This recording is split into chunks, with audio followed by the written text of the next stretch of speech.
can't change my past mistakes. The only thing I can do is live a moral, righteous, or moral, upright life from this point on. That's Kenneth Dean Lee in December 2019. I was on methadone. I was on felony probation when I was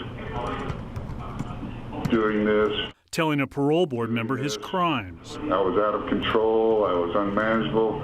That day, Lee portrayed himself as a changed man. I've learned many skills on how to manage uncomfortable emotions. I've learned interpersonal skills with dealing with relationships. Lee was in prison for sexually assaulting a child, serving multiple sentences, 23 years on one count, 6 years to life on another. Still, the state parole board let him out in April 2020 after serving about 9.5 years. And here's why.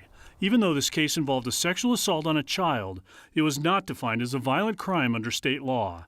That made him eligible for parole after he'd served about a third of his sentence. Parole that was granted after he professed regret and remorse.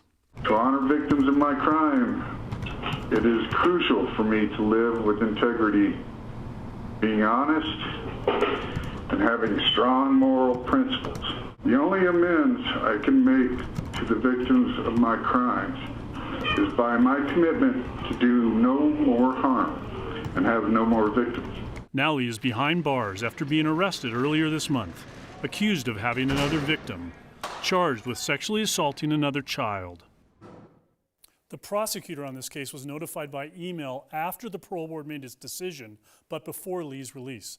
She told us this afternoon she's frustrated, but believed then and now that once the parole board made its decision, there was nothing that she could do to change that. Jenny? There was a lot of questions yesterday, Kevin, when we first learned about this, whether this could even be a COVID early release situation with this man. Were you able to clarify that today? Yeah, just in the last few minutes, we got a statement from the state parole board. They said that COVID had nothing to do with this release, that Mr. Lee met the criteria and was rated as a low risk to reoffend, and he was paroled.